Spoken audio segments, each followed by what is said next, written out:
नमस्कार साथियों। JSSC CGL के लिए नागपुरी सिलेबस को पढ़ते हुए आज ये हमारा 9th वीडियो क्लास है, जिस वीडियो क्लास में हम बनकेवरा भाग 1 के पद्य संकलन को पढ़ रहे हैं। पद्य संकलन का अर्थ है कविताओं को पढ़ रहे हैं। कविताओं को पढ़ते हुए हम लोगों ने कुल 10 कविताओं को पढ़ लिया है, जिनके वीडियो का लिंक इस वीडियो के डिस्क्रिप्शन में दिया हुआ है। आप उन वीडियोस को देख करके इन 10 कविताओं को समझ सकते हैं। आइए आज के इस वीडियो क्लास में हम 11वां कविता को पढ़ेंगे। 11वां कविता है वसुधा के देवहु जीवन, जिसके कवि हैं सहनी उपेंद्र पाल नहन। सहनी उपेंद्र पाल नहन ने प्रस्तुत कविता को वर्षा ऋतु के आगमन से जो धरती को एक जीवन दान मिलता है ग्रीष्म ऋतु के बाद, उसके बारे में चर्चा करते हुए लिखा है और वर्षा ऋतु का धन्यवाद करते हुए इस कविता को लिखा है। आइए पहले पद को हम लोग देखते हैं कि कवि ने पहले पद में क्या लिखा है। निरखी का यहाँ पे अर्थ है देखकर, बदरी का अर्थ है बादल, कारी का अर्थ है काला, कहत का अर्थ है कहना, कृषक का अर्थ है किसान, नारी का अर्थ है स्त्री, प्रेमानंदे का अर्थ है प्रेम के आनंद में, माकुल का अर्थ है मग्न, करत का अर्थ है करता है या करती है, बंधन का अर्थ है वंदना, नमो का अर्थ है नमस्कार, सामधन का अर्थ होता है अजीज, वसुधा का यहाँ पे अर्थ है धरती, देवहु का अर्थ होता है देने वाली, जीवन का अर्थ होता है जीवन। तो इस पद में कवि जो हैं वो कहते हैं कि जब कृषक नारी नीले आसमान में काले बादलों को देखती है तो उसे पता चल जाता है कि वर्षा ऋतु आने वाली है, और वो प्रेम के आनंद में मग्न होकर के वर्षा ऋतु का वंदन करते हुए, वर्षा ऋतु का गुणगान करते हुए वो इसका स्वागत करती है, वर्षा ऋतु का स्वागत करती है और कहती है, हे वर्षा ऋतु, धरती की जीवन दायिनी, आपका स्वागत है, आपका इस धरती पर बहुत बहुत अभिनंदन है, हम आपको प्रणाम करते हैं, हम आपको नमस्कार करते हैं, ऐसा कृषक नारी कहती है। तो ये था पहले पद का भाव। अब हम लोग बात करते हैं दूसरे पद में।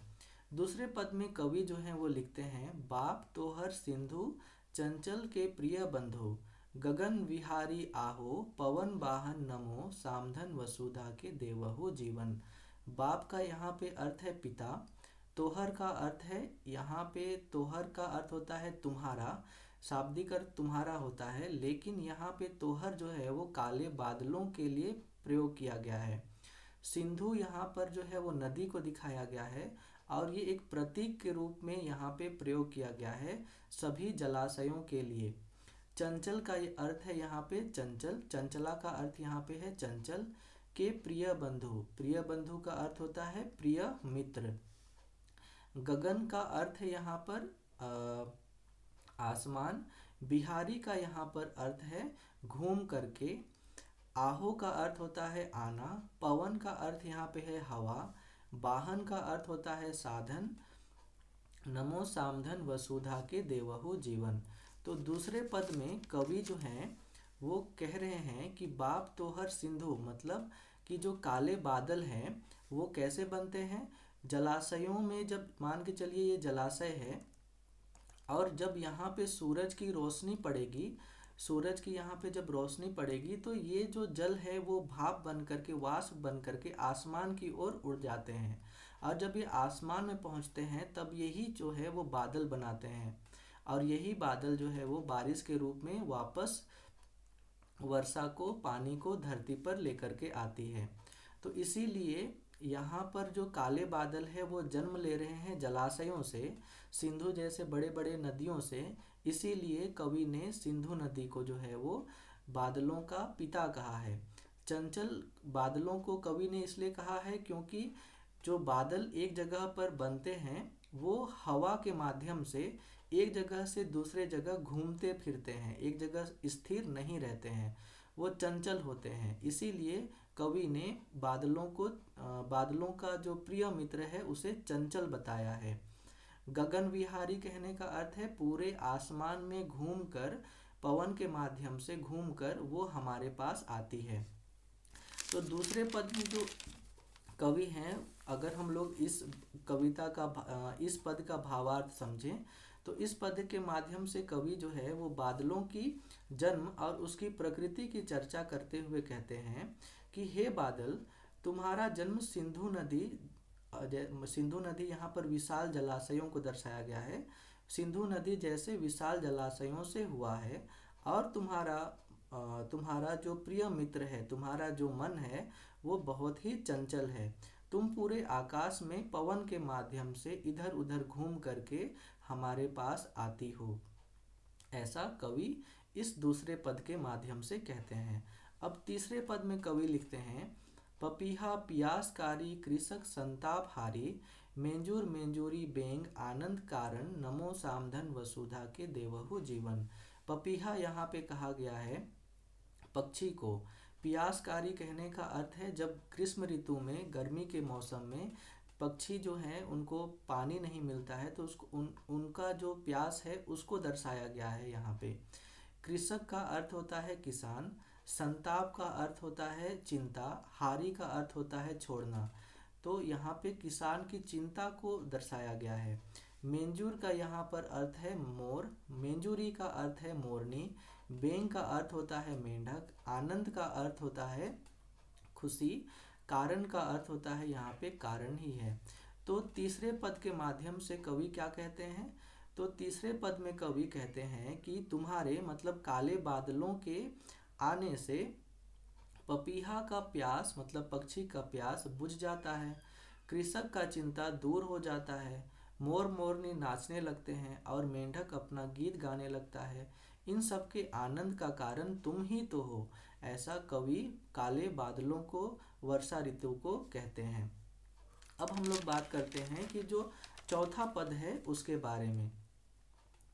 चौथा पद में कवि लिखते हैं, नभ धनु सिरही भेके, सरग विभव लेके, लानहु नंदन बन धरती आंगन, नमो सामधन वसुधा के।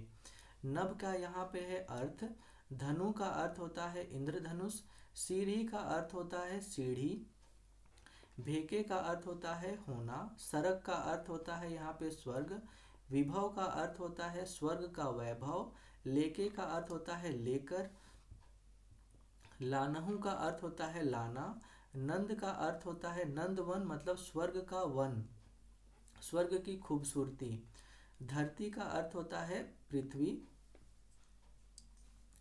आंगन का अर्थ होता है घरों का आंगन। तो नमो सामधन वसुधा के।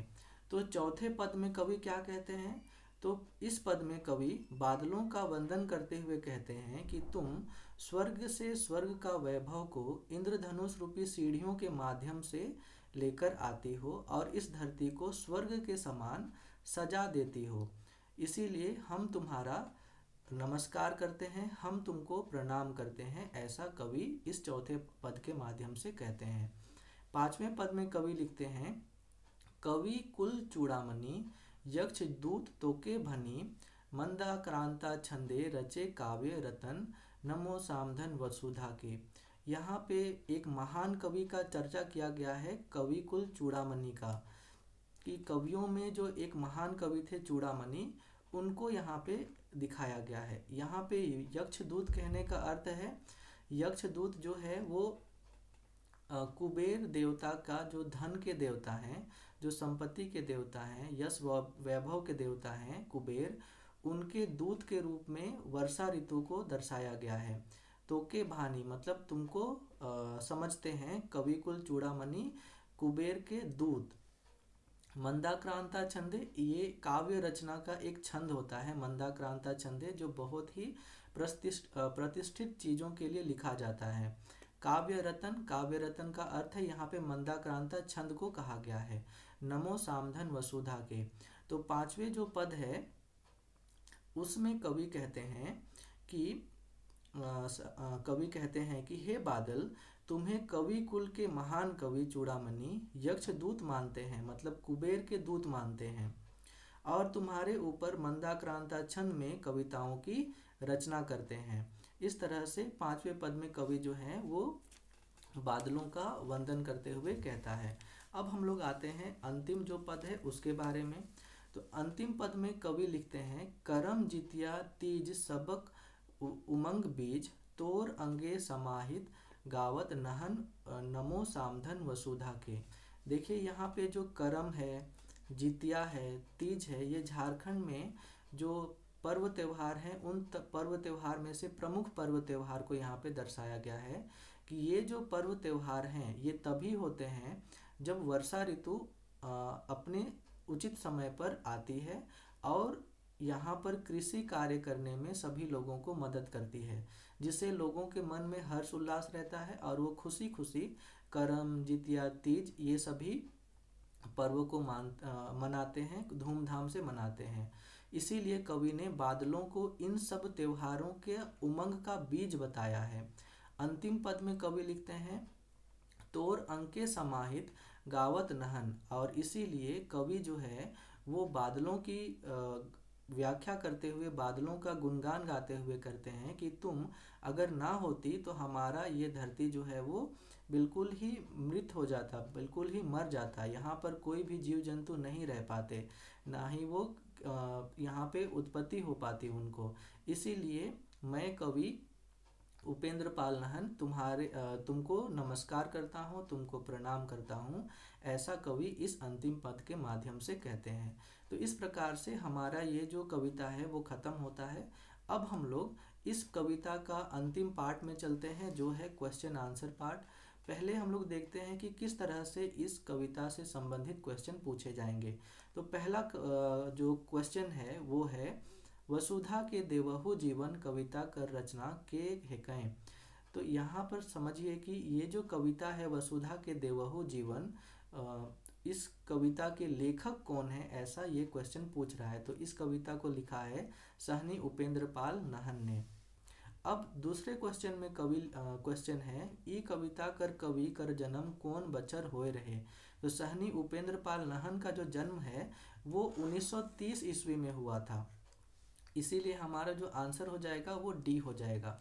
अब हम लोग बात करते हैं तीसरे क्वेश्चन की। तो इस क्वेश्चन में कवि कर मुताबिक कौन महीना कर आते हैं प्रकृति में आनंद कर संचार हो जाएला। तो जो वर्षा ऋतु का आगमन होता है वो आषाढ़ महीना में होता है, इसीलिए हमारा जो आंसर है वो हो जाएगा आषाढ़ महीना। कवि आपन कविता में के जीवन देख कर बात करे ना। तो देखिए कवि जो है वो इस कविता में धरती को जीवन देने की बात करते हैं, तो इसीलिए यहाँ पे धरती के लिए लिखा हुआ है वसुधा। तो हमारा जो आंसर हो जाएगा वो सी होगा। लास्ट क्वेश्चन है, कवि आपन कविता में कौन पर्व त्योहार कर वर्णन कर हैं। तो इस कविता में किन किन त्योहारों का वर्णन किया गया है। तो देखिए यहाँ पे है करम का भी वर्णन किया गया था, जितिया पर्व का भी वर्णन किया गया था, तीज पर्व का भी वर्णन किया गया था। तो इस प्रकार से हमारा जो आंसर हो जाएगा वो हो जाएगा डी। तो इस तरह से आज का ये वीडियो क्लास हमारा ख़त्म होता है। उम्मीद करते हैं आप लोगों को ये वीडियो क्लास पसंद आ रहा होगा। अगर आपको ये वीडियो क्लास पसंद आ रहा है तो आप इस वीडियो को लाइक कीजिए, हमारे चैनल को सब्सक्राइब कीजिए और अपने साथियों को इसे शेयर कीजिए ताकि वो भी अच्छी तरीके से एसएससी सीजीएल की तैयारी कर सकें। इसी शुभकामना के साथ आज का ये वीडियो हम अंत करते हैं। बहुत बहुत धन्यवाद।